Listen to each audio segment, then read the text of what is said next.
Hello, hello, hello, hello, everyone. Welcome to another episode of Sree's daily global COVID-19 show. My name is Sree Sreenivasan, Marshall Loeb Visiting Professor of Digital Innovation at Stony Brook School of Journalism. We're going to get started in just a minute. Please hit share on Facebook. Please retweet on Twitter. Please share on LinkedIn.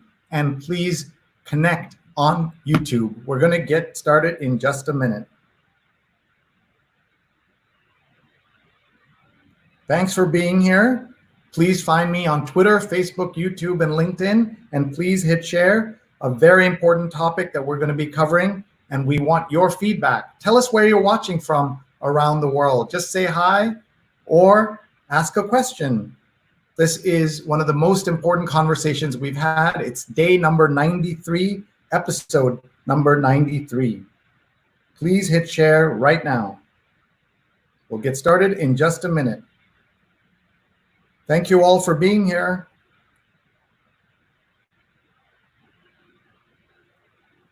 We're going to get started in a minute. Hello, everyone. Thank you for being here. This is episode 93 of my global daily show about COVID-19. We're trying to understand three crises in America: the health, financial, and racial inequality crises. We want your suggestions for guests, topic, themes, etc. Please email me, sree@sree.net, sree@sree.net. We have a wonderful guest today who's written perhaps the most timely book ever because she published this on May 27th. From the title, you would think she wrote it last week, but of course she wrote it months and months ago. Elisa Richardson Phd. She's on Twitter at Dr. Allirich. Please find her on Twitter and follow her. She's the author of Bearing Witness While Black, African Americans, Smartphones, and the New Protest. She's a scholar of race, digital activism, and the press at USC Annenberg. We're so grateful to her for being here with us. You know someone in your network who would benefit from this. Please tag them. Please hit share so that they can learn from her and they can ask her a question. Hello, everyone. Thank you for being here. We're live right now on Facebook, on Twitter, on YouTube, and on LinkedIn. Before we get started, we have to thank our sponsors. So we're going to get right to it. Our first sponsor is Rutgers Global Entrepreneurship Experience, a virtual teen camp. It's in 2 dates in 2 weeks in July. You can choose one, and you can get 20% off with the code SREE. Go to globalentrepreneurshipexperience.org. Learn from top entrepreneurs and startup experts from Cognizant, Angie's List, Google, Facebook, and many others. Please check out globalentrepreneurshipexperience.org. Take a screenshot, take a photo, share this with anyone who has a teenager. globalentrepreneurshipexperience.org. We also want to thank Art & Co. Get involved with the world's largest online art auction, fundraising for COVID-19 victims. artandco.net, artandco.net. 31 artists will benefit, as will 7 very big charities in Europe, in London, that are driving this, artandco.net. And finally, we want to thank Muckrack Academy for allowing me to bring you Fundamentals of Social Media, a free certification course available to anyone in the world, journalists, PR pros, but everyone can benefit from this, and it's free. Just go to mrac.co/social, mrac.co/social. 3,500 people around the world have signed up, and you can sign up too. Absolutely free, and you get a certificate. It starts June 17th.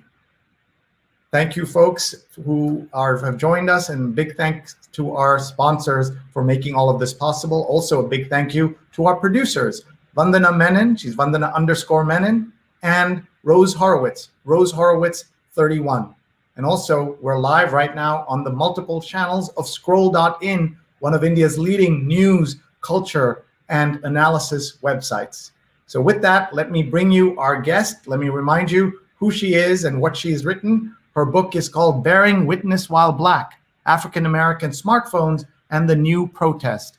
Our guest is Elisa Richardson, PhD, scholar of race, digital activism, and the press at USC. And here we have her. Thank you so much. Hello. Hello. Thank you for having me, Sree. Thank you for being here. We start every guest off with this question. How are you? And where are you? And how is your family? That's 3 questions. Thank you. I appreciate that. I'm based in Los Angeles. My family's doing much better, considering we're seeing such an outpouring of love. There's been really a multi-ethnic coalition here in LA that is standing up and protesting police brutality in ways that I haven't seen before since my time living here in the city. So we're doing great. And tell us about what you've seen in these last few months of COVID-19. How have you been? What has been your school rhythm and your work? Talk about some of those things, please. Yes, well, normally I teach journalism at the UC Annenberg. And one of the things about journalism is that it's a very personal, in-person style of teaching. And so we had to shift just after spring break from being on the streets of Los Angeles to really going behind our computers, much like everyone else in the world. And so really teaching my students how to cover something like COVID-19 from their own home while they were, some of them, nursing their own sickness, or loved ones in the family who had fallen ill, has really been a challenge. One of the things I'm most proud of, though, is that I served on a committee recently at Annenberg to create a partnership with the LA Times so that we could help with the superhuman task of honoring the more than 2,000 people who have passed away here in Los Angeles from COVID-19 in the form of writing obituaries. And so each one of the victims who has passed away from this deadly, deadly pandemic is going to get a very heartfelt and personal obituary written about them. And so we selected some of our top students to help staff reporters and writers at the LA Times, and they just started working last week. So that's one of the ways that I've been able to contribute as a journalism educator in this moment, to still get students to produce journalism that matters to them, and journalism that's more importantly humanizing of this big monster that we didn't really know how to deal with, let alone describe just a few months ago. That's an incredible service you'll be doing for the community. And how did that come together, and what does it involve?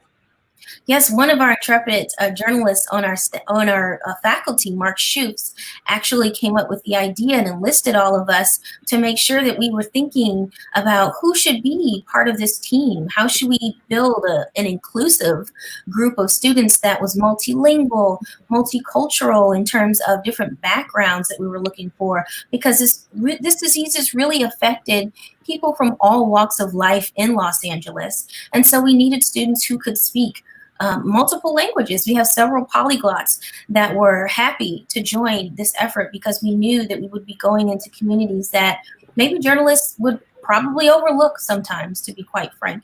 And we wanted to make sure that no one was missed. And so when Mark came to us with the idea, we all rallied around and created like a smaller subcommittee.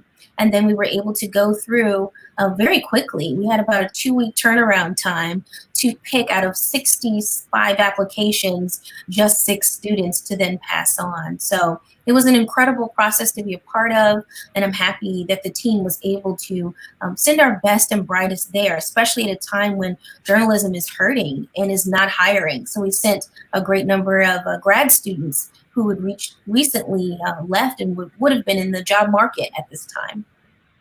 Well, I'm so happy to hear that they will have a chance to cover the story of their lifetimes in a meaningful way like this.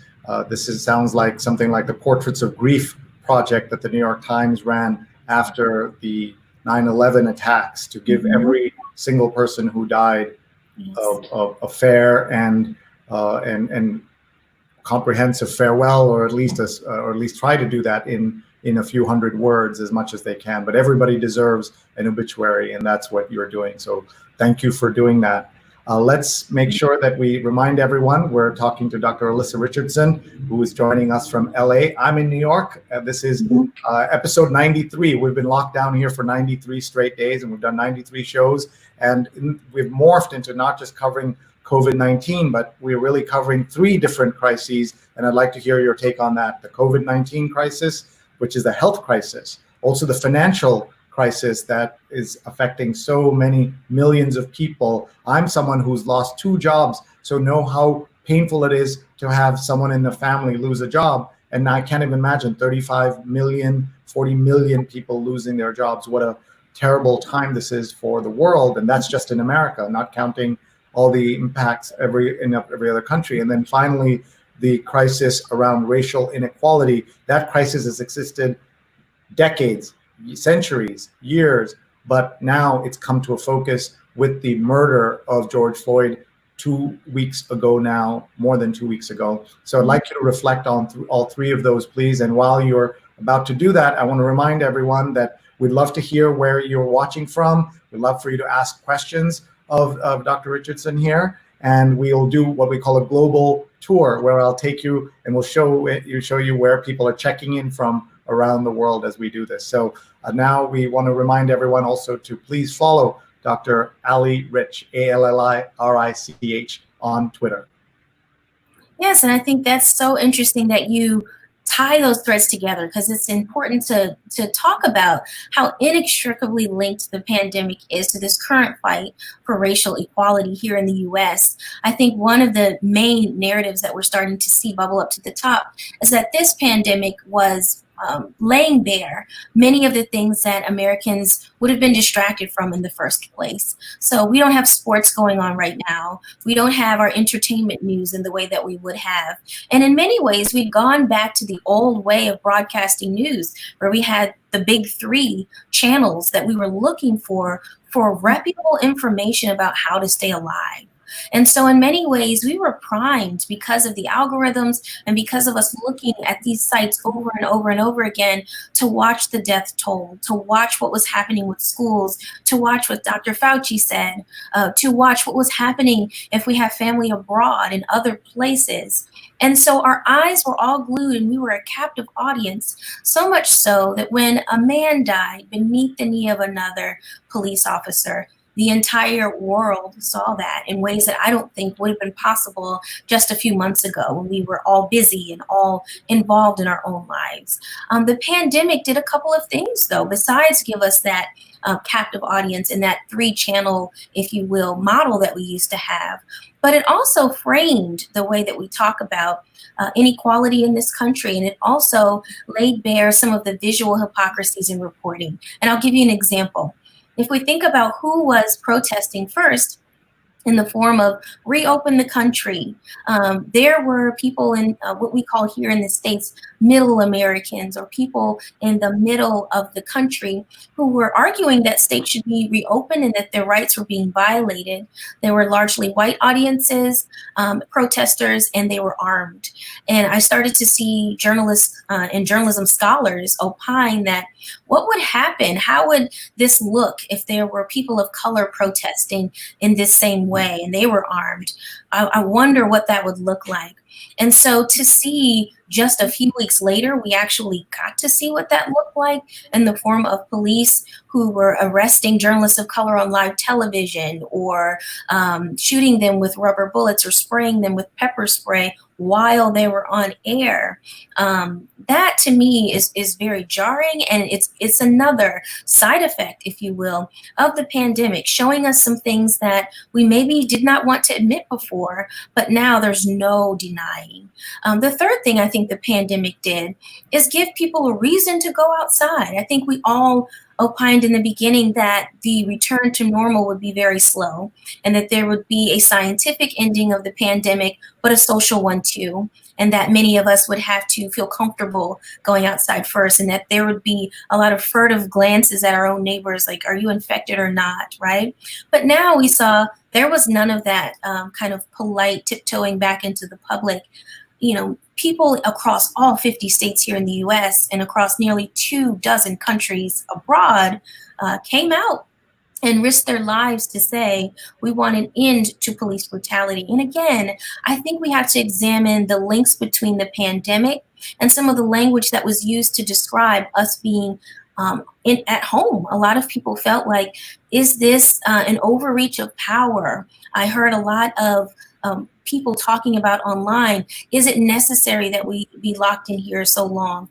Where I'm based here in LA, I'll be more specific, in Huntington Beach, there was a huge movement that said, let us outside, we're prisoners in our own home. It was that extreme kind of language that kind of primed American audiences to be on the lookout for authoritarian forces. And so I think that talk of, no, we don't want to be pinned down, we don't want to be beneath the knee of an officer, and if you will do it to one, you may very well do it to all of us, that kind of anger, I think, drove people in ways also that they may not have if they had been too tired from work, quite frankly. So I see a lot of different things at play right now in terms of how this pandemic laid bare hypocrisies that had been in place before, how this pandemic shone a light on how white protesters are faced versus how protesters of color are faced. And I'm also really stricken by how the world is watching us and how the world cares what happens now in the US. I've spoken on 4 different continents just this week across different television stations, telling all of these outlets what we hope will happen next and what the reforms have been so far. Thank you. And thank you for bringing up those folks who went out in masks and with their guns to the state houses demanding that they be freed, right? This is my newsletter that I wrote on May 3rd. This is what I wrote. I said, watching armed terrorists, and that's what those men are, terrorists, storm the State House in Michigan was a stark reminder of just where American society stands on the Enlightenment scale. The same people who call others more snowflakes for being politically correct are now marching on state capitol buildings with AR-15s, sniper rifles, Confederate flags, demanding greater access to hairdressers and tattoo parlors.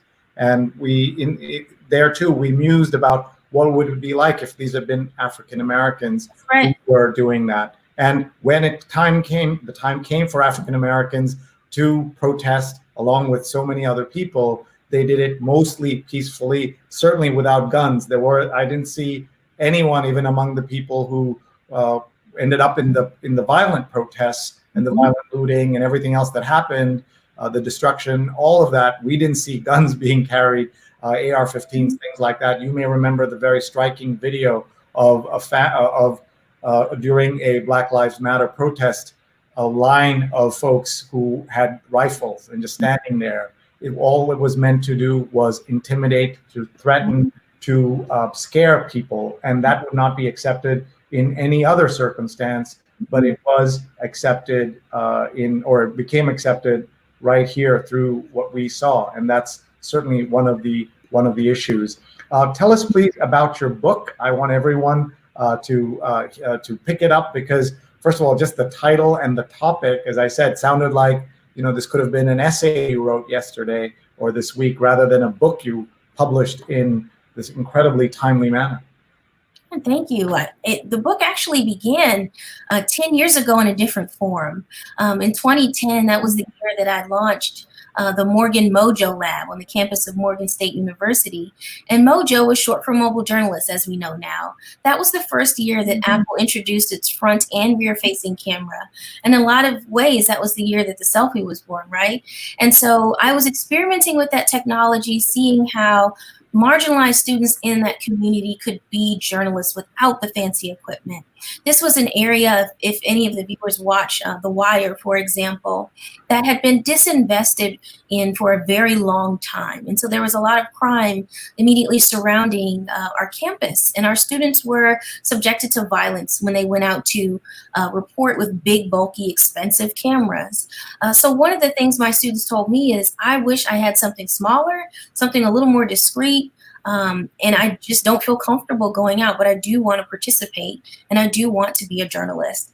So when the iPhone came out and the iPod came out, iPod Touch to be clear, that was the time that I said, well, why don't we try these? I got a seed fund grant from the Knight Foundation through what was then called their New Voices program. And from there, I was able to create a curriculum where we were filing stories and shining a light on different parts of Baltimore that we didn't see highlighted in The Wire. We were on NPR, on the NPR affiliate there in Maryland. And from there, we were invited when nonprofits started to hear about our story around the world. out and we replicated the Mojo Lab in South Africa just after the World Cup. And as the Arab Spring began to erupt in Northern Africa and in Iran and other points in the Middle East, that is when Morocco asked us to come over and begin a program that would keep the peace in the area. So we were able to create successful Mojo Labs and partnerships throughout the continent and in sister cities in the US. And I decided at that time in 2014 to really stop for a second and appraise what I had been doing for the last 4 years and decide how I want to write up my experiences. I had a fellowship as a Nieman scholar at Harvard University. And at that time, I decided to develop a MOOC, what we were calling a multi-open access kind of course where everybody could participate. Again, I partnered with Knight and put that MOOC out throughout their Knight Center for the Americas and had so many people participate, Sree. I mean, people from about 30 different countries throughout both of those regions participate and say, we think mobile journalism would be beneficial to us too. From that fellowship, that's when I said, I need to write this down because I'm doing a lot of training. I'm doing this MOOC. Who knows if this LMS, this learning management system, will even be here next year? I need to create something more concrete. And I decided that taking some time out to pursue a doctorate would give me the time that I needed. I did not know, Sree, at the time, though, that first week of school was when Mike Brown was killed. And I started seeing cell phones being used in different ways. I saw cell phones being used in ways I'd seen them used in Egypt, when I would watch the news in my hotel room in Casablanca, and I was seeing all kinds of things from Libya emerge in Tunisia, and I thought, this is coming here to the United States, and I'm starting to see more and more African Americans create video as evidence, and they're not just using it to topple a government, so to speak. They are using it to generate proof of things that they've known for a long time, but still need to convince others of. And so after I saw the Black Lives Matter movement really bloom as a result of these Ferguson uprisings, I just got very interested in seeing how mobile journalism was continuing a practice possibly of the Black press. People were saying at the time the Black press is dead. Newspapers, all newspapers really, not just Black newspapers, but the Black press in the newspaper form wasn't being as heavily funded as it was. Black magazines were folding, and people were wondering, where will Black voices convene and collect? Where can we find Black thought? We had a couple of scholars like Andre Brock and Meredith Clark opine that Black Twitter was the new place to gather. And I agreed with them. And I said, but you know what else is missing? An analysis of how this thing in your pocket is aiding all of that. And so I build upon the work of Doctors Dean Freelon and Charlton McElwain and Meredith Clark and Andre Brock. And I build upon that to show that the platform was essential. It was an essential tool to get the news out, but the thing in their pocket is really what has evolved. It has gone from a handheld camera in 1991 recording Rodney King to a smartphone in the hands of a 17-year-old, Darnella Frazier, who recorded George Floyd. And so that time in between is what I investigate. I also found during my research that this goes back pretty far. There are 3 overlapping eras of domestic terror against Black people. And I start in the book with slavery and talk about it, how it mutated to lynching and how that mutated to police brutality. And throughout these overlapping eras, white supremacy has been mutating. And so the response and the reporting of it has had to change too. And so I talk about this concept of Black witnessing being an overt act of tying together these historic threads that really tie together all these atrocities that have happened. I talk about people in the book like Frederick Douglas, who created a newspaper. He was not the first Black person to create a newspaper, but one of the foremost Black witnesses of his time, because he knew we needed pictures. He was one of the most photographed people of the 19th century because he understood the impact of images. Also, I talk about people like Ida B. Wells, who just won a posthumous Pulitzer Prize for her very conscientious tally of lynchings. And she is the reason we know the names of the more than 4,000 people who were lynched after the Civil War, all the way up to 1964. And so I think that one of the things that I'm really, really passionate about is linking the Frederick Douglasses and the Ida B. Wellses and even the John Lewises of the world who created this televised protest. Like, he was the first one in his group of SNCC to really capitalize on the 15 minutes that the broadcast news used to last. And he brought the protest to the people. Most people had not seen German shepherds snarling at Black teenagers before, or Black bodies being tossed by fire hoses. But he was able to stage a lot of his sit-ins and demonstrations to fit in with those 15 minutes when news wasn't 24 hours. And so I saw that these modern smartphone witnesses are picking up the baton, and they are in the wrong place at the right time, pressing record because they're desperately trying to show that there's a precedent for this and that they're tired of it. Thank you. So many ideas I want to dwell on and talk more about, but wrong place with the right tools at the right time, and they were able to change history, and that's what we're seeing. Let's do that global tour. As we're watching here, people from all over the world are tuned in. Anand Babu's watching from Andhra Pradesh, India. Have you been to India? Not yet. Okay. We know you've been to Union Square in New York City. Yes, many times.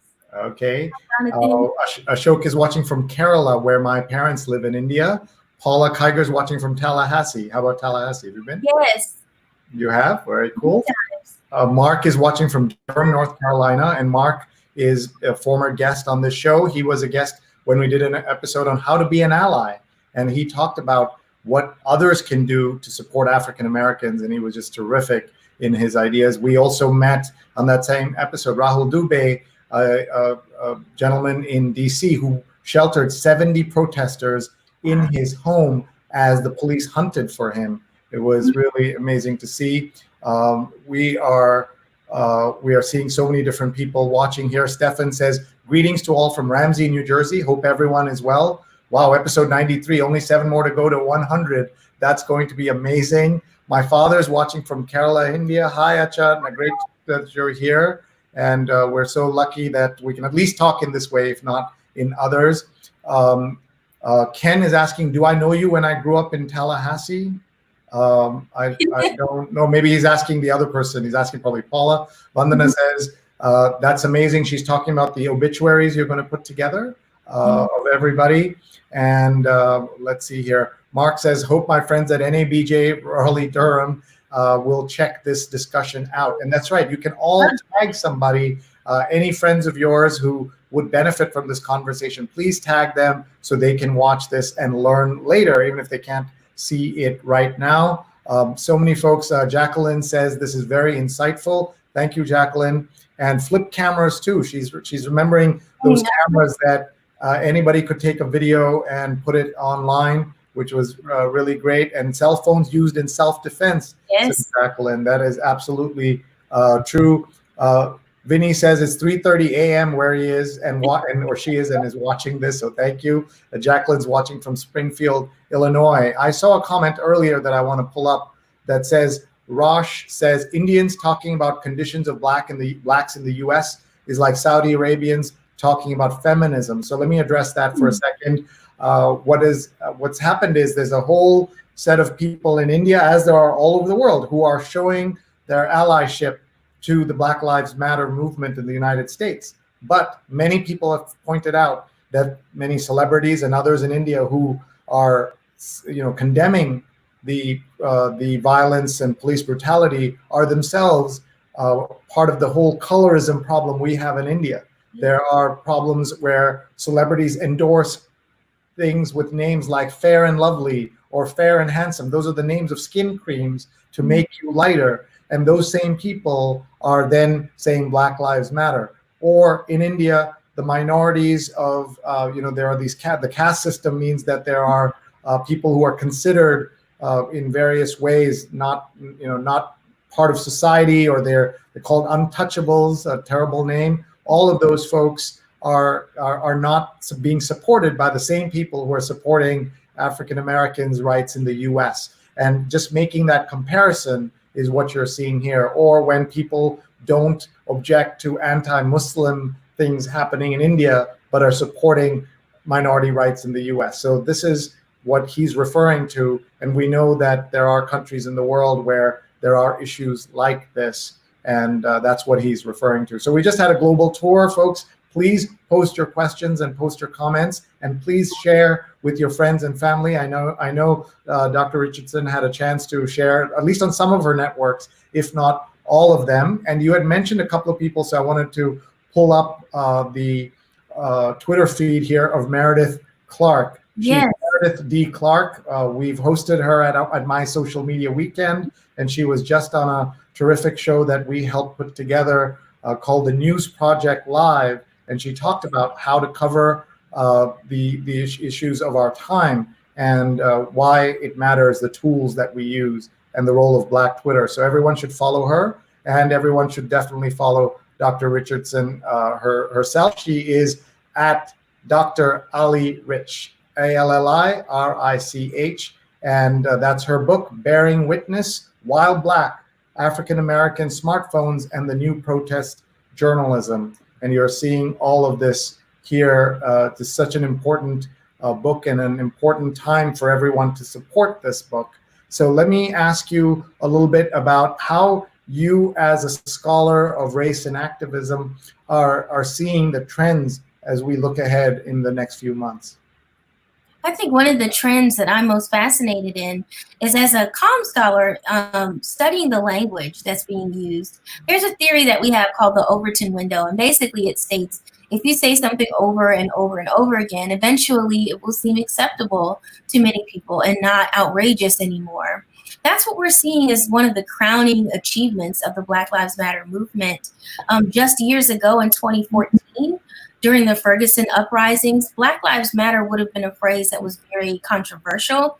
We had a lot of backlash that we saw on the feeds that I was looking at and observing in terms of all lives matter hashtags or blue lives matter hashtags, which were all warring and arguing against why should we be singling out one group.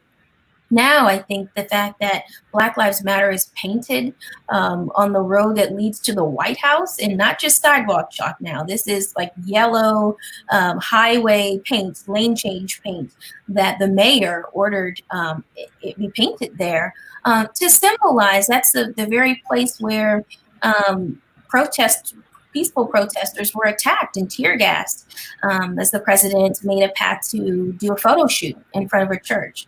So the fact that we've gone from Black Lives Matter being a controversial statement to then being the official street name that leads to the White House, and there was even a street sign change there, is an incredible display of how that Overton window is working in terms of how people are getting used to the idea that yes, while all people should be free from police brutality, we must focus on the fact that this affects one group more than others. And I've seen many popular memes pushing this idea of you wouldn't go to a prostate cancer march and yell, but breast cancer matters too. What's wrong with you guys, right? I'm seeing all kinds of memes that are trying to unpack why singling this out in that way is so important.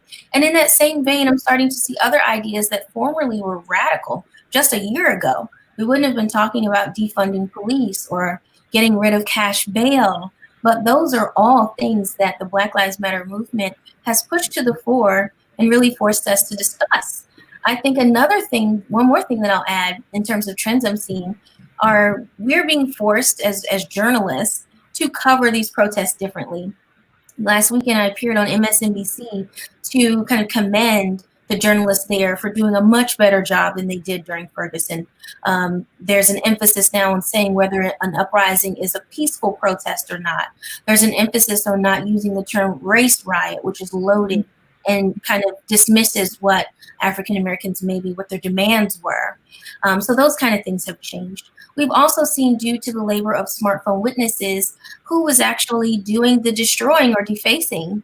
That has changed. Before, we would have assumed that African Americans were tearing up their own neighborhoods, and why were they doing that? But now we have smartphone footage that shows questionable actors out there, white men who were masked and had on these black masks, black clothes, and were banging out the windows of an AutoZone, for example.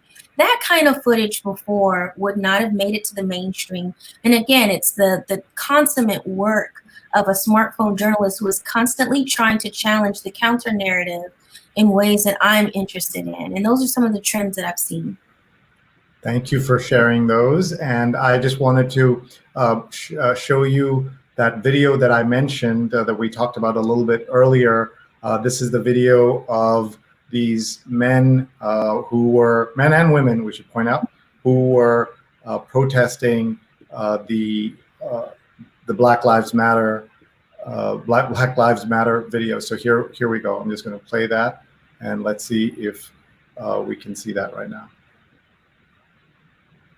These are armed bystanders line Black Lives protest. That's the video where I'll just let that play here while we're doing that. Let me ask you, one of the things that's also happened is that we are seeing many more opportunities for organizations and companies to step up and say Black Lives Matter, but we've also seen pushback from customers who stepped up and said, we don't want you to say that, or, so that's on one side, and others who said, you're just going, you're just joining the bandwagon. How do you think that companies have been doing on that line of showing support, but being authentic about it? I will say that one of the things I'm most surprised about, Sree, is that Starbucks reversed its position. I know that after the two African-American men tried to have a meeting there and were promptly almost arrested. The police came almost immediately after they tried to sit down. Starbucks closed. I remember them closing and having kind of a day of reckoning and saying they were going to do some training and that no one would get coffee that day because they had some internal things to sort out. But now, seeing that they have reversed their policies and they're forbidding employees to wear a pin or anything that says Black Lives Matter is disconcerting, to be honest. I'm quite shocked that they've reversed position in that way. I am encouraged and would encourage other researchers to probe positions of large companies like Amazon. They are saying that they're not going to use facial recognition or partner with police agencies to use their facial recognition technology against protesters. And so I think that's a ripe area that researchers can dig into. How can we hold Amazon accountable and make sure that they don't partner in ways that harass peaceful protesters? Again, not against police doing their jobs in lawful ways, but these overreaches of using technology in ways that will punish people from exercising their First Amendment right are what I'm most concerned about as a scholar. Tell me what we're looking at here. Yes, I'm glad it's playing now. Can you imagine? Can you imagine if this was the inverse?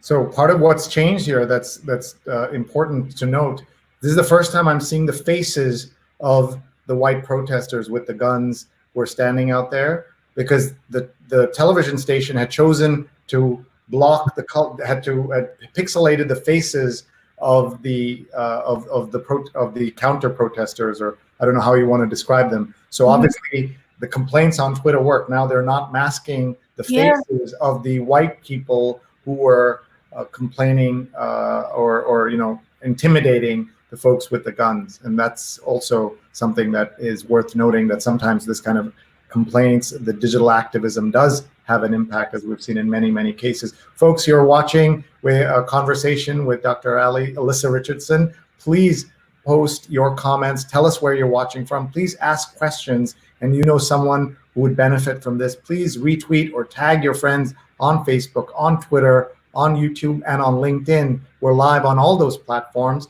and please follow her on all those platforms as well. Let's take a look. Amber Murli is here. Thanks so much for sharing this information. Much needed documentation. When we don't preserve the history, we don't remember what happened. And she's an amazing lady. She and her daughters have a podcast that, among other things, talks about race. And so she was a guest on the show just a few days ago. And the episode was called Talking About Race to Your Kids. Mm-hmm. And we were able to meet her and her 3 daughters, and her Twitter handle is Mom of All Capes. CAPES, like Superman capes and Supergirl capes, Wonder Woman capes. So everyone should go back and find this on my archives and meet these 4 amazing women and their story and their episode of their Let's K-12 Better podcast, so that you can watch all of this at Mom of All Capes. She was just fabulous, and we had such great feedback from everybody who was watching. Let's see if we can get some more of the comments in. Jacqueline is watching from Springfield, Illinois, and she says she's a NABJ member too. We have a LinkedIn user who just tuned in from Queens. Mark says colorism is nothing new. We've had that issue as well in the African American community throughout history, and have gone on both sides of it. And Jacqueline says these labels and forms of oppression have been part of our journey as Black people for centuries. We can teach and learn, which is very interesting. And Robert Anthony is here. Great show. Yes, citizen journalism evolved quickly thanks to camera phones. Note how the phrase is already obsolete and today's smartphones. And by the way, Bob Anthony is at New York Bob, all spelled out, and is a wonderful friend of the show. He's been on the show 4 times already, talking, giving us tech tips. He's also, I like to joke, the only man on Pinterest because he is when he first started, there were not that many men on Pinterest. He has 1.2 million fans on Pinterest, and he shares tech tips, and he's wonderful. So everyone should follow him at New York Bob. And he has been on the show trying to explain to us what are the tech angles on stories we are missing. And he's done a fabulous job with his work as well. So everyone, please follow him. It's great to see former guests coming back and participating and being part of our community. And Vandana says, here's a link to Talking to Kids About Race, our 87th show. And Vandana is one of our producers. She's in Philly in lockdown. And Amber says, I guess that's a thank you and 100%. We'll take it. Thank you very much. I wanted to also talk to you a little bit about your people can read your book, but they can also see the evolution of your own work. I'm looking online at your Wikipedia page, which covers your story in such interesting ways and all the different things that you have done. But before we go there, I want to show a Wikipedia page that is very relevant today. As you know, a very historic and sad milestone day here today. We should talk about whose day we're marking today, June 12th, 1963.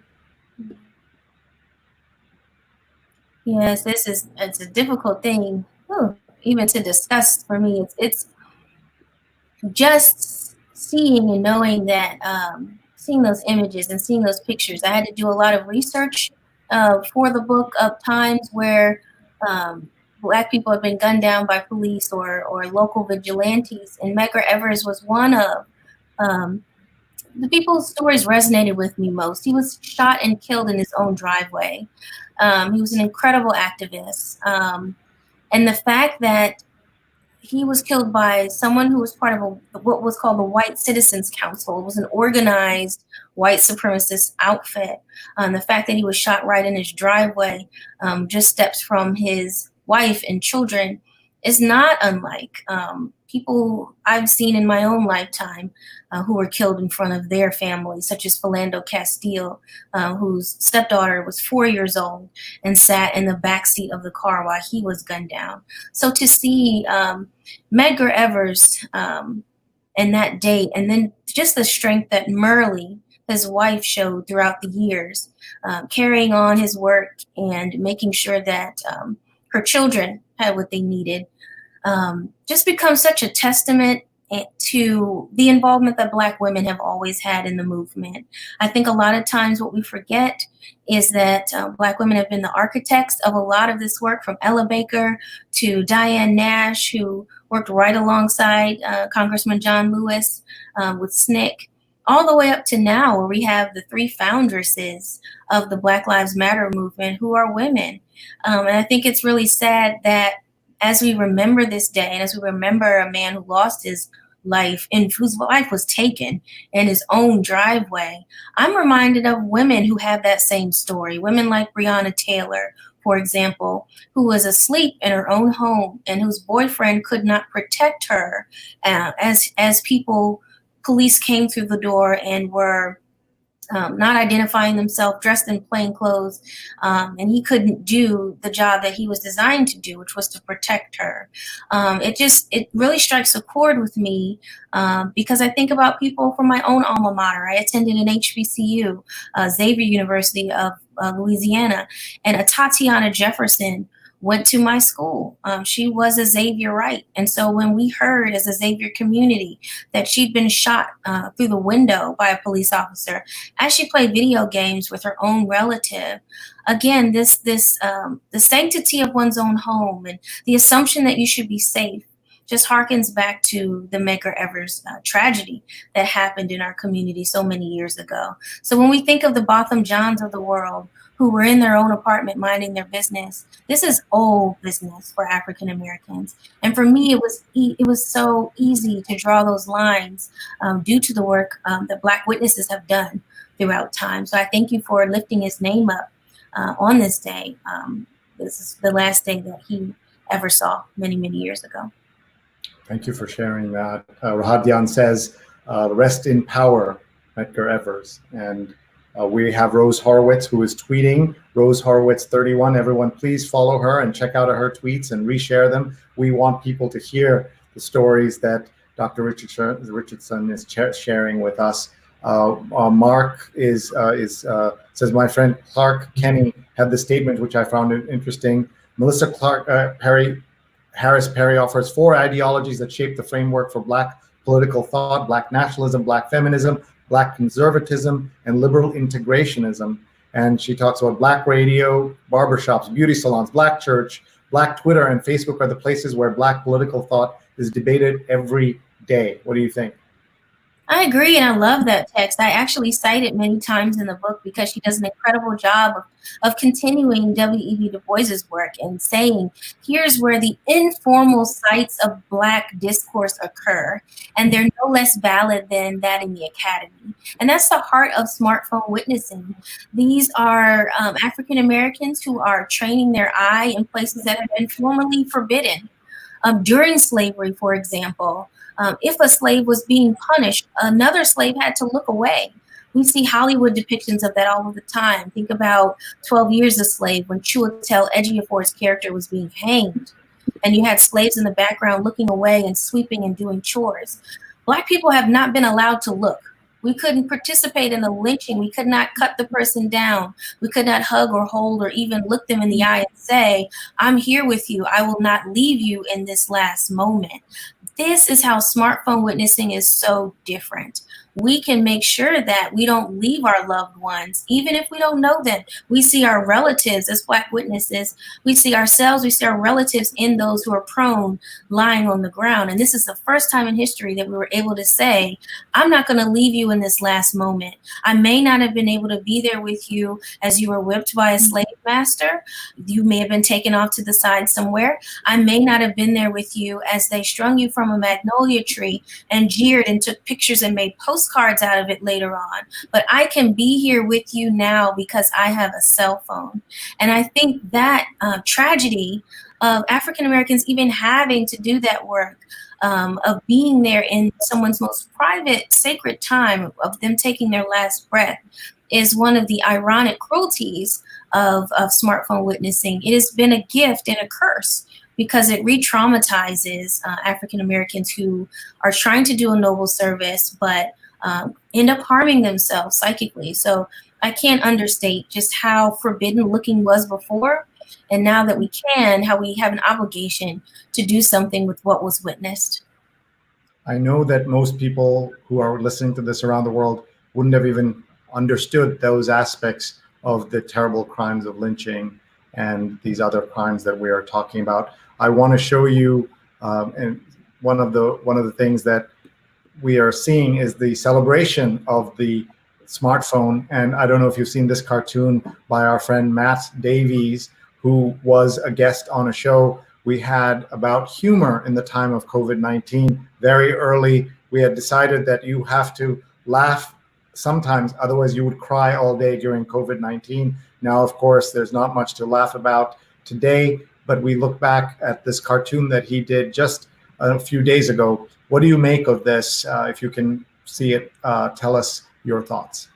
Yeah, I tagged him on Twitter and I told him that I loved it. I love the fact that the telephone has become just a tool to kind of gab and share gossip to now possibly legal evidence. And I would say that witnessing has three elements to it. That I love that he added these legal scales, because witnessing is part moral. So there's part like a religious aspect to it, to not bear false witness, as many Christians say. I got off a call, as a matter of fact, with a Baptist preacher earlier on his podcast, and he was talking about how Baptist preachers say, can I get a witness to ask, did anyone else experience what I saw or what I'm seeing right now? So there, for Black people, there's that religious aspect. There's also the legal. So can you please enter this in as evidence? There's that plea that before we didn't have any proof, or before the videographer or the photographer, rather, I should say, at a lynching was there to celebrate. He wasn't there to get justice. But this gaze is different. So there's that legal. The last thing is that it's kind of a historical thread. And I love that this is kind of like an evolution. My only critique of it is that it appears to be going down, where I would like to see it kind of going across, in the same way we had the Cro-Magnon man standing upward and being bipedal eventually.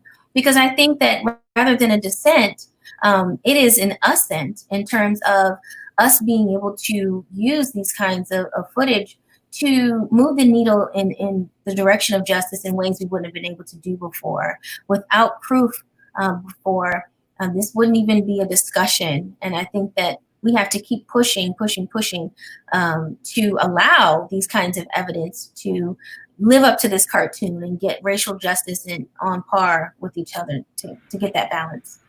Thank you. Don says, live from New York.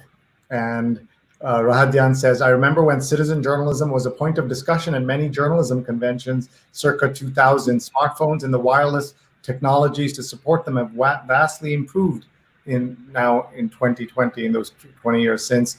And Jacqueline says, we are surrounded by a great cloud of witnesses. That's almost poetic. Love that. Amber says, this is so powerful. I can't wait to read this book. The book is Bearing Witness While Black, and we want, there it is. Oh, good. Let's get a close-up of that so people can see it. Let's pull this out here. There you go. Bearing Witness While Black, African Americans, Smartphones, and the New Protest Journalism, with a hashtag there. And congratulations on the book. I'm so sorry that it came out May 27th in the middle of everything that's happening there. But you would not have been speaking in 4 continents the way you're able to. So that's the other side of everything we're going through. We only have a few more minutes with you. I want people to be able to ask you questions or share their comments. Jacqueline says, definitely shows Jacqueline Dolly definitely shows the perceived power of law enforcement, because we've been talking about so many aspects of this, and it's great to have everyone's voice here. A LinkedIn user asks, where do you draw the line between digital activism and complicity? Capturing injustice and violence without intervening. It feels odd to see people capturing death and pain without trying to intervene. And I will say that one of the lawyers of one of the cops who was standing by has already stated their defense, which is, why didn't those other people intervene? As if the police and everyday people have the same obligation, but our viewer is asking about the obligation of the camera wielding witnesses at all of these things. We did hear them, multiple people say, stop, stop, stop. But are you going to go up against a police officer with a gun? I don't think so. Mm-hmm. Absolutely. What are your thoughts on this, the line between complicity and activism? Yeah, I've written an essay about this in the conversation, and it is about making sure that we don't overuse these photographs, because then we do slip into a voyeurism that is prurient, and a voyeurism that can make us complicit in apathy or inactivity. For example, I talk about regarding these videos as lynching photographs. I would like to elevate these to the level of a lynching photograph, and in the way that you wouldn't just post a lynching photograph on your social media site, I encourage people past this point of outrage where we all know about it and the wheels of justice are slowly cranking up. Let's not just put these on our websites and roll them with this casual air of a sports highlight.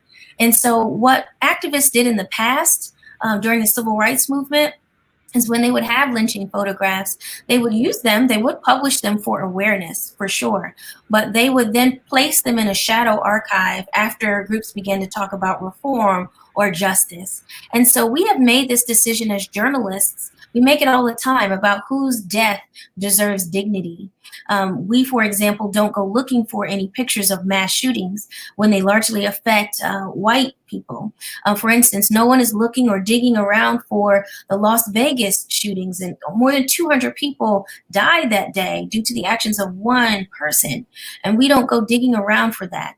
In the same way that we've placed into a shadow archive 9/11 photographs, many people were forced out of the World Trade Center that day due to the extreme heat. And there are photographs of all that carnage. We don't look for it. We shouldn't. We only remember it that day because of Falling Man. And even Falling Man, that one image of the person who seemed perfectly perpendicular for just a few seconds, even that was unheard of. And that was argued in newsrooms. Should we show that? My last example is Daniel Pearl, one of us journalists, was beheaded. And you'd be hard pressed to find that video anywhere online. Again, these are heinous things. We know something bad happened without looking for the proof. We need to get to a point where we can regard Black death the same way. We need to know that something bad happened, and we don't need to have Black people pre-litigate their own death and prove their own humanity and prove they didn't deserve it by showing these videos over and over again. So again, it's complex. It's the gift and the curse. We know we need them to raise awareness for people who were in denial for so long, but they are re-traumatizing people when they're used in this way. And we need look only no further than the George Floyd challenge right now, which features white men on the ground with a friend with a knee to their neck. In the same way that the meme Trayvoning was popular in 2012, where you had white kids laying on the ground with their mouths agape and Skittles in Arizona iced tea next to them. So again, you overuse an image, and this is surely what will bubble to the top.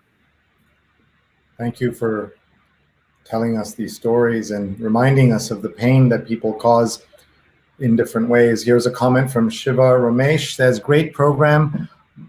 Murli Evers-Williams is an amazing and inspirational speaker. Heard her give the commencement speech at Ole Miss in 2013. No bitterness, but calmly imploring everyone to move to a higher plane of equality for all. Watching from Cupertino, California. Beautiful comment. Thank you for being here and for sharing your comments. Stefan says, the lawyer of this rogue cop that is now saying as part of this defense, why didn't anyone intervene, is the most absurd thing I've ever heard of. And I want to tell you that Stefan, who's a friend and on my team at Digimentors, he is the son of a New York City police officer, one of the first armed women on the beat in New York City, and back in the early 70s. And he understands that the role of police officers, the role of the public, and where people should be in the work that they do and how they live their lives. And that's what you're seeing Stefan commenting right there. We are getting so many comments and questions coming in different places. Jacqueline asked if she can get a autographed copy. I don't know how that will work. Do you? Absolutely. We can chat, Jacqueline, on LinkedIn. Friend me and I'll send you one. Nice. And Radian says, definitely adding that to my to read list. Thank you. So there we go. We're doing some sales here. They say the best place to make sales used to be, at least in the old days, they would say it was to be on Fresh Air with Terry Gross. I mean, not saying this is anything like that, but here we are. We're selling books right now. And Tejinder says, what do you expect from Indian Americans? And I expect Indian Americans to be allies in the fight. One of my complaints that I've said many times on my show is that Indian Americans and others, including me, privileged, overeducated Indian American, is treated so much better than many other minorities. And we are not taught the history of what happened to African Americans, Hispanic Americans, Chinese Americans, to get us to where we are today. Many of us who come with educations are able to walk into top, really good jobs, really good schools, and we don't learn. There is no graduate school of, if you're learning engineering, no one's teaching you this kind of American history. They don't learn it in India. They come here and there's no context for them or opportunity for them to learn these things. And this is partly why I'm so excited that one of the biggest Indian journalism brands in the world is sponsoring and participating in this and live streaming to their tens of thousands of followers every day.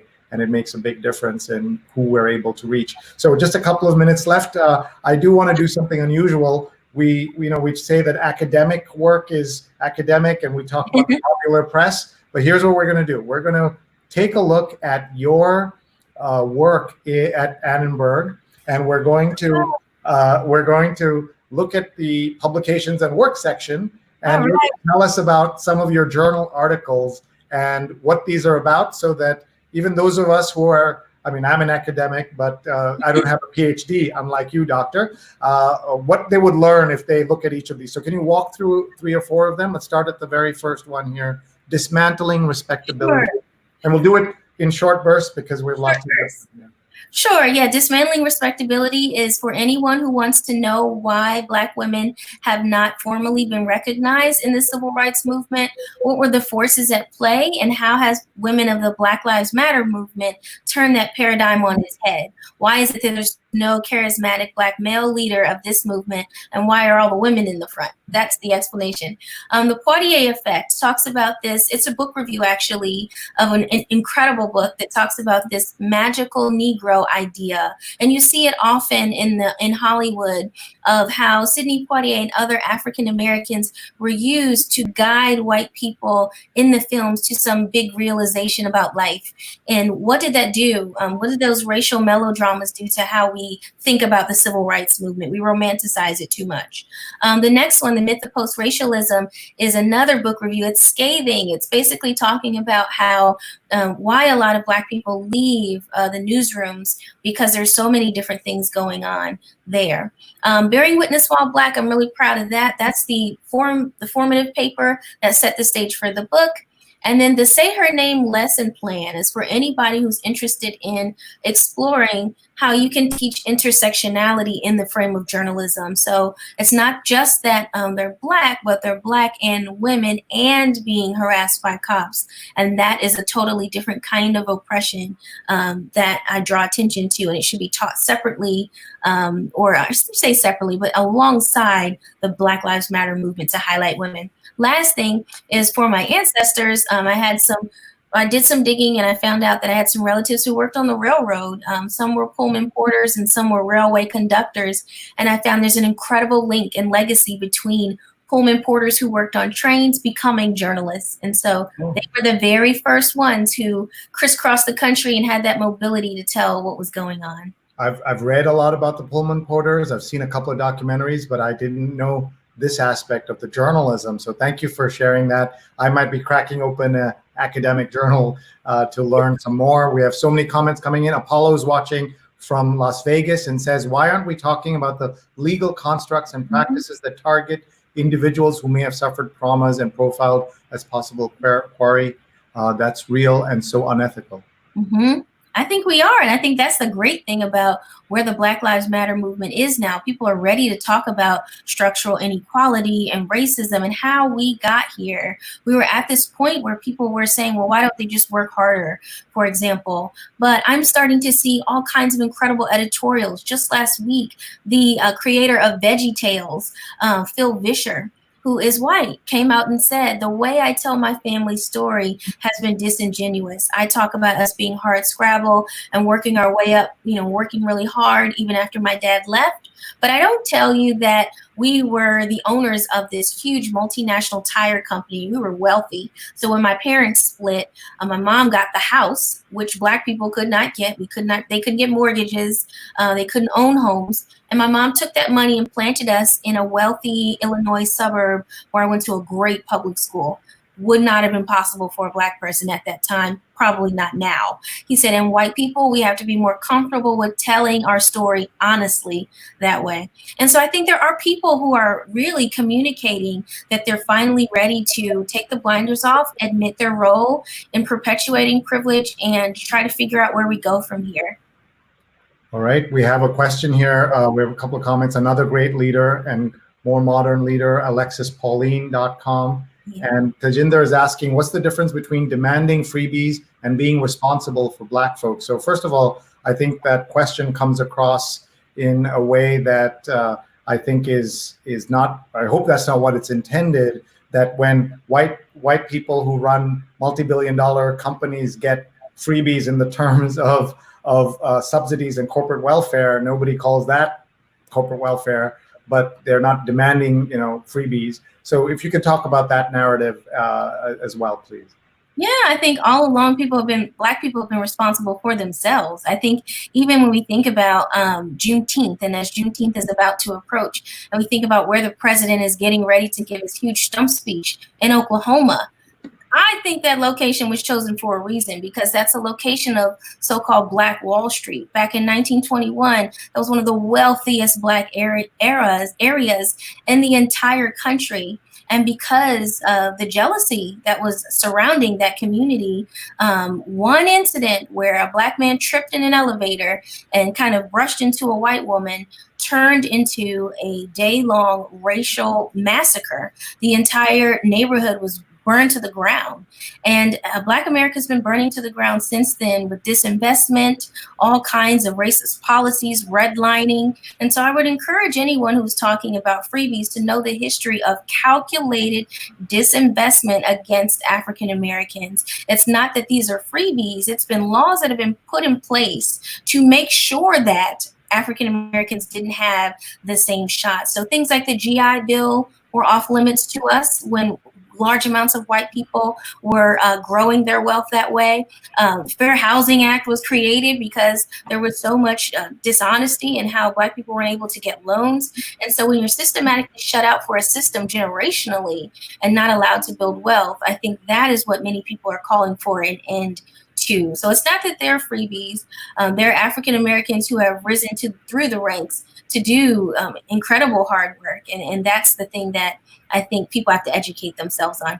I think Slavery by Another Name is an incredible text. It's a Pulitzer Prize winning book, and it does an incredible job of showing how African American labor was too expensive to let go, and how after slavery, the imprisonment of Black people in things called peonage and convict leasing then further subjugated African Americans. And then there's also Michelle Alexander's The New Jim Crow, which shows how targeting Black communities and locking them up for petty offenses places them in a different caste system, if you will, so that it's almost impossible to get out in advance. And so freebies, it's pejorative when someone says something like that, when I know personally the legacy of legal mechanisms that have been put in place to hold my people back.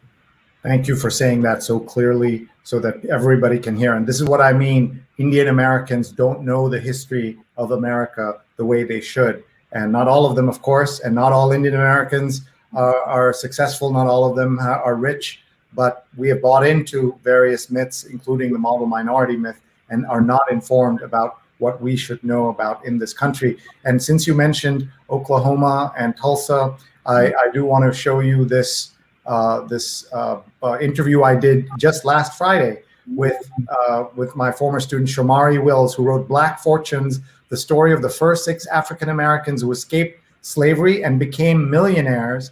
And his story is incredible. It starts, one of the places he talks about is what happened in Tulsa, Oklahoma, with the burning of the entire. They razed what was known as Black Wall Street and yes. killed hundreds of African Americans for nothing. Not that there would be any justification for killing even a single person. And I guarantee you, most people in this country don't know about that episode. When I remember reading about that in the book when it came out 2 years ago, and being so moved and upset by it, and people still don't know that case. And Juneteenth, you're absolutely right. Again, something that African Americans talk about, white Americans, Asian Americans don't talk about it for the most part. And the president going to Oklahoma, having a no masks event on that day in that city, none of it is accidental, just the way we know how Ronald Reagan started his campaign in the 1980 election. I want to just point out a couple of other things. You mentioned intersectionality, and on my radio show, I have a WBAI 99.5 FM every Saturday for 2 hours, a call-in show. And by the way, Dr. Richardson, we'd love to have you on it at some point. You should know you've not lived till you've been on a call-in show in New York City where people from the right and left call in, and they both say they won't use vaccines. They both say, some things that I can't repeat now, but it will be an adventure. You must join us. But on it, we had Kimberly Crenshaw, the great scholar who coined intersectionality. And she said to me, Sree, say their names. That's right. Say their names. And so I do now, at the end of every episode, I read the names of the victims of police brutality. I'll be doing that again. And I'd be honored if you would stay and do that with me, if that's okay, from the cover of Time magazine. We will do that in just a minute. And I also wanted to point out that on my show tomorrow, I have an amazing guest, Sapphire, the author of Push, which became the Oscar-winning Precious, will be my guest tomorrow at noon Eastern. Please join me. You can you can listen from anywhere in the world, WBAI.org. It's a radio show. You can call in WBAI.org or 99.5 FM. And she's been on this show before. And here's what she said. She said that we are paying attention to almost all the wrong things. We say wash your hands, but in this country, Native Americans, 40% of reservations don't have running water in some parts of their homes.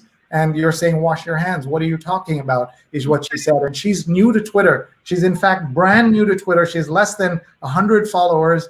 Everybody who's listening, go and follow her. Ms. Saff, MSSAPPH. Please follow her. You're going to learn a lot from her. She is terrific, and she will be on the air tomorrow on WBI noon Eastern. Please be with us. We're almost out of time. In fact, we're way over time. And Rose says, Sapphire, great. And Vandana and I would like to read Dr. Richardson. We have a whole library to read from all these amazing guests.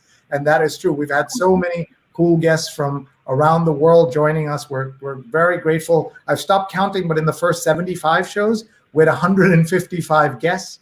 And we're very proud that 91 of them were women out of 155. And that comes from intentionality, right? It's not an accident. And we want to have even more female speakers, more speakers of color. Everyone, if you'd like to be a guest, if you know someone who should be a guest, please tell us. Sunny Slaughter, who has been a guest on this show, she was on a show that we hosted with the Nobel laureate, Joe Stiglitz. She said, don't go to your Black friends and say, what can I do now? Ask them, what have you been doing? I mean, what have I been doing before? Ask yourself, what have I been doing? And that's so important at this time. And I just want to remind people that we have the entire archives of everything we do.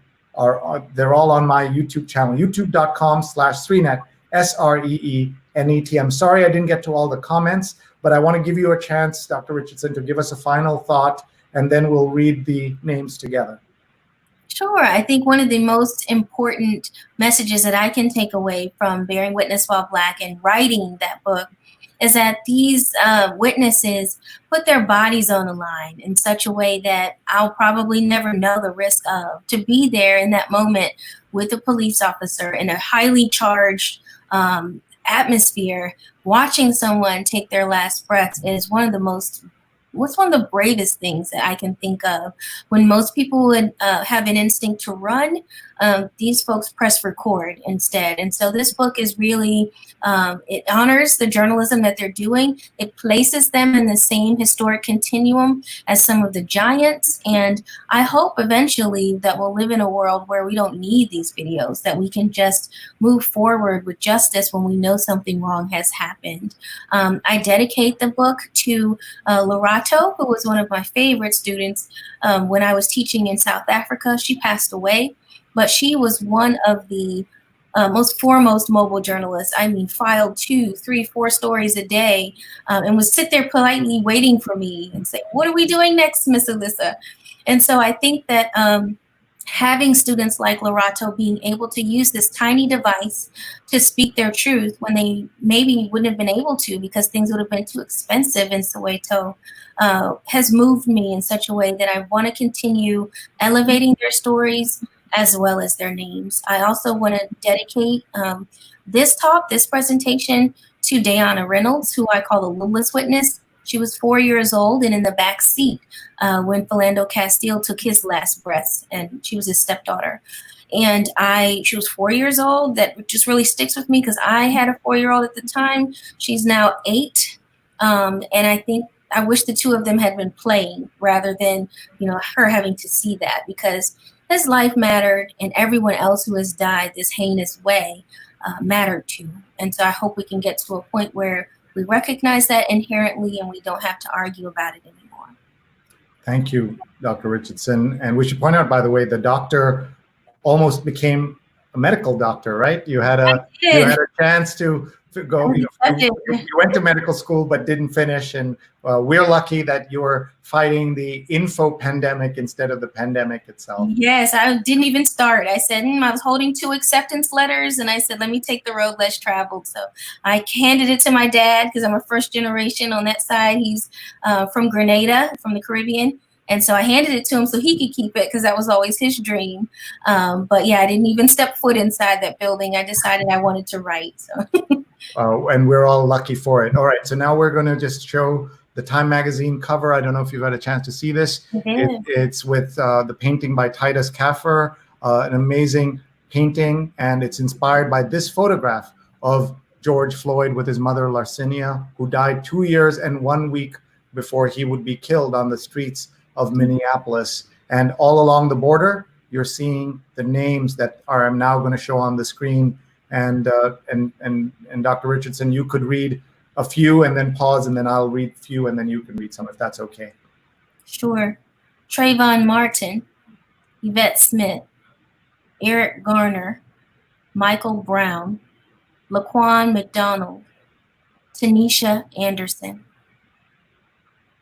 Akai Gurley, Tamir Rice, Jeraine Reed, Natasha McKenna, Eric Harris, Walter Scott, Freddie Gray, William Chapman, Sandra Bland, Darius Stewart, Samuel DuBose. Janet Wilson, Kaylin Rockmore, Alton Sterling, Falando Castile, Joseph Mann, Terrence Crutcher, Chad Robertson, Jordan Edwards, Aaron Bailey, Stefan Clark.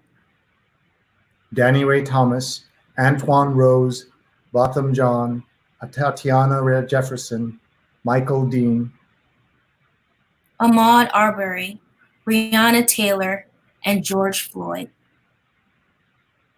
Thank you for doing that with me. Of course, that's just some of the names, right? We can go all the way back to Emmett Till and thousands of untold others, and that's the world we're living in now. We're hopeful for some signs of change, including NASCAR now announcing they will ban the Confederate flag, Confederate statues in some places being torn down. And as a media scholar, I know you've noted that Gone with the Wind has been taken off at HBO Max. It'll be brought back in context. And what do you think, it should be pulled out or shown in context? Shown in context for sure, especially since Hattie McDaniel was the first Black woman to win an Oscar. And I think that we have to discuss these things in the history and legacy of our nation. One of the questions that I saw go along the side was, didn't African Americans get some land after slavery?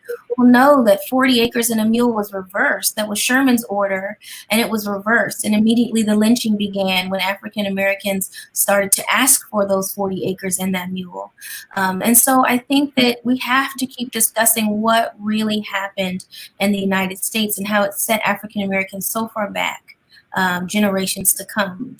We're only 5 generations away from slavery. I know some people who have their great grandmother around, right? So this was not that long ago if we really think about the arc of our young country. And so we have to realize that these effects are still here. And I think that's why you see projects like the 1619 Project winning awards, because it's tying together all these loose ends that we'd rather not braid together. Thank you. And I want to say to my friend who has been writing these things without knowing, just because Spike Lee calls his production company 40 Acres and a Mule doesn't mean the ancestors of today's African Americans got anything like that. And so it just shows you that you could be educated and still have a lot to learn. Amber says, thank you for clarifying all of that. Fab Work says, going to need the list of books, would love Dr. Richardson's book once it comes out back in stock. So I guess it's out of stock already. That's a good problem to have.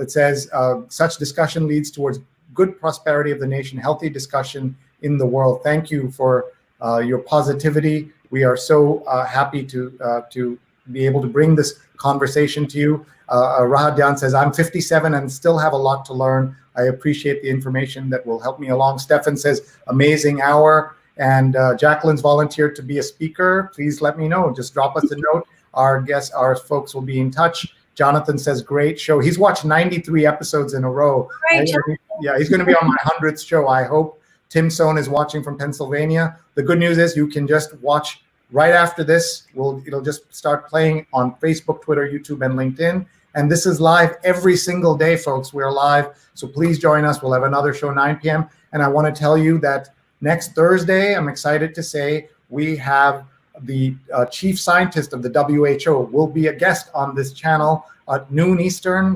My own producers don't know about this yet. And on Tuesday at 5 p.m. Eastern, we're going to have a program with Nick Kristof and Cheryl Wu Dunn, the great journalists who will be talking about Tightrope, about the financial difficulties facing Americans before COVID-19 and what all of that means today. So thank you, Dr. Richardson, for joining this family of readers and viewers. We're so grateful to you. I'm going to let you go. I have to do a couple more ads, but I'm just so grateful to you for being here with us.